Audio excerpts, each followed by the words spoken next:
नमस्कार मित्रांनो, इन्व्हेस्टमेंट माहिती यूट्यूब चॅनलवर तुमच्या सगळ्यांचे स्वागत आहे. तर मित्रांनो, रिन्युएबल एनर्जी बिझनेसला घेऊन एक जबरदस्त अपडेट आली आहे आणि मित्रांनो, आजच्या व्हिडिओमध्ये आपण तीच अपडेट बघणार आहोत. तसेच या अपडेटमुळे आपण कोणकोणत्या कंपन्यांना स्टडी करू शकतो ते पण आपण पुढे बघणार आहोत. आणि मित्रांनो, मी आधीच क्लिअर करून देत आहे की हा व्हिडिओ मी फक्त आणि फक्त एज्युकेशन पर्पजसाठी बनवत आहे. तर चला व्हिडिओ स्टार्ट करूया. तर मित्रांनो, या व्हिडिओचं हेडिंग आपण येथे वाचू शकतो. The solar sector has urge the government for higher pre budget support including funding cheaper green loans and expanded PLI. तर चला अपडेटला डिटेलमध्ये समजून घेऊया. तसेच अपडेटमुळे आपण कोणकोणत्या कंपन्यांना स्टडी करू शकतो हे पण पुढे जाणून घेऊया. तर मित्रांनो, फायनान्स मिनिस्ट्रीच्या प्री बजेट कन्सल्टेशन दरम्यान सोलार इंडस्ट्रीने उत्पादन आणि सौर प्रकल्प विकासामध्ये मोठ्या प्रमाणात क्षमता विस्ताराला पाठिंबा देण्यासाठी उच्च सरकारी वाटपाची आवश्यकता यावर जोरदार भर दिला. सवलतीच्या हरित ऊर्जा कर्जाद्वारे स्वस्त वित्तपुरवठा उपलब्ध करून देण्याची मागणीही त्यांनी केली, ज्यामुळे प्रकल्प खर्च कमी होईल आणि रिन्युएबल एनर्जी अधिक व्यवहार्य होईल. म्हणजे त्यांचे जे कॉस्ट आहे ते कमी होईल.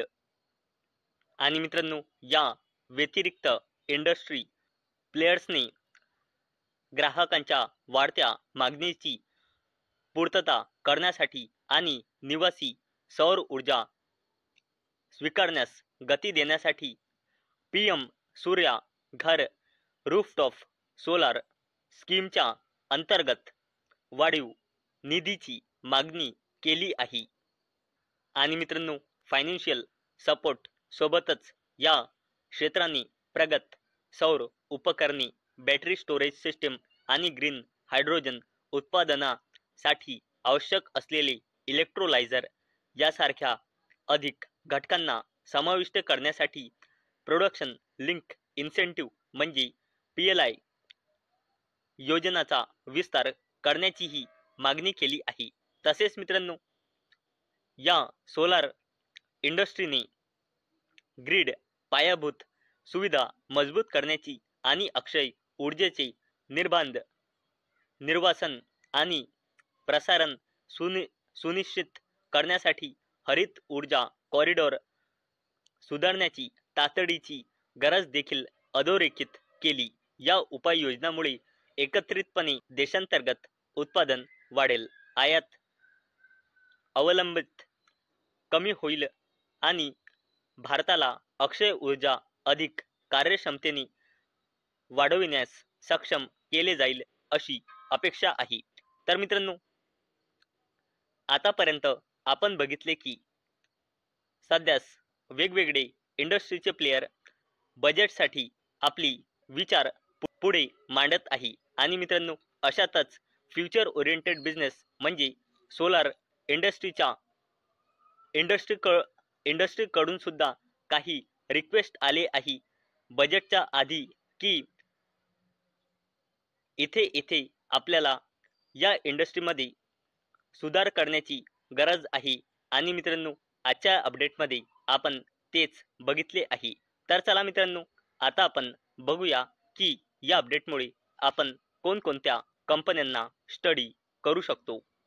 तर मित्रांनो, या अपडेटमुळे आपण अडानी ग्रीनला स्टडी करू शकतो. आणि अवेलेबल डेटानुसार कंपनीमध्ये प्रमोटर्सची होल्डिंग आहे 62.44%, FISची होल्डिंग आहे 11.29%, DISची होल्डिंग आहे 2.98% आणि पब्लिकची होल्डिंग आहे 23.30%.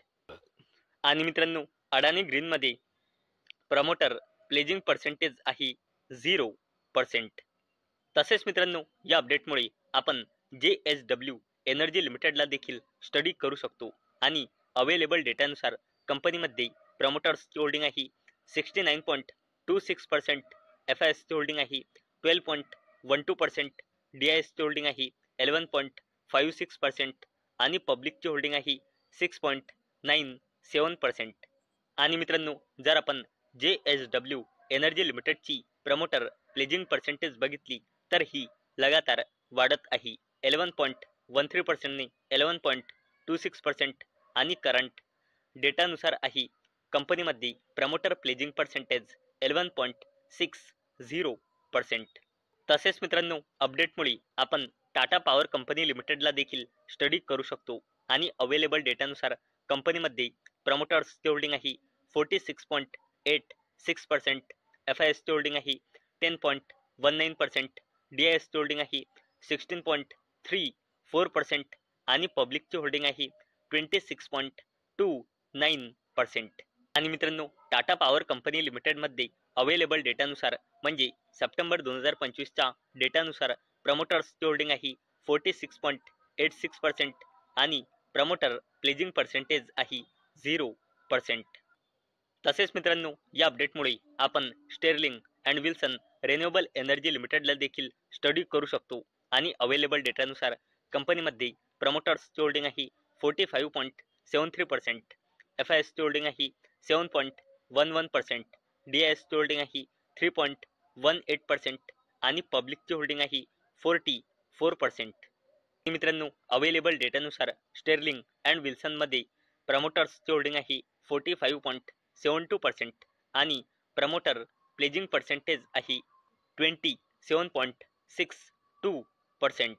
तसेच मित्रांनो, या अपडेटमुळे आपण इरडा म्हणजे Indian renewable energy development agency limited या कंपनीला देखील स्टडी करू शकतो आणि अवेलेबल डेटानुसार कंपनीमध्ये प्रमोटर्सची होल्डिंग आहे 71.76%, FISची होल्डिंग आहे 1.92%, DISची होल्डिंग आहे 2.57% आणि पब्लिकची होल्डिंग आहे 23.75%.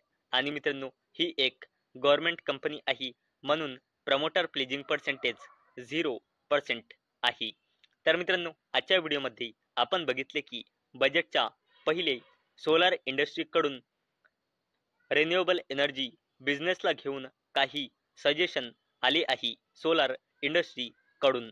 आणि मित्रांनो, तसेच या अपडेटमुळे आपण कोणकोणत्या कंपन्यांना स्टडी करू शकतो हे पण आपण आजच्या व्हिडिओमध्ये बघितले आहे. तर मित्रांनो, मला अपेक्षा आहे आजचा आपला व्हिडिओ तुम्हाला इन्फॉर्मेटिव्ह वाटला असेल. तर मित्रांनो, जर तुम्हाला हा व्हिडिओ इन्फॉर्मेटिव्ह वाटला असेल तर या व्हिडिओला लाईक करा आणि चॅनलला सबस्क्राईब करा. आणि मित्रांनो, आजचा आपला व्हिडिओ फक्त आणि फक्त एज्युकेशन पर्पजसाठी बनवलेला आहे. माझ्याकडून काहीही रेकमेंडेशन नाही की तुम्ही या स्टॉक्सना बाय करा, सेल करा किंवा होल्ड करा. तर चला भेटूया नेक्स्ट व्हिडिओमध्ये. तोपर्यंत टाटा, बाय बाय.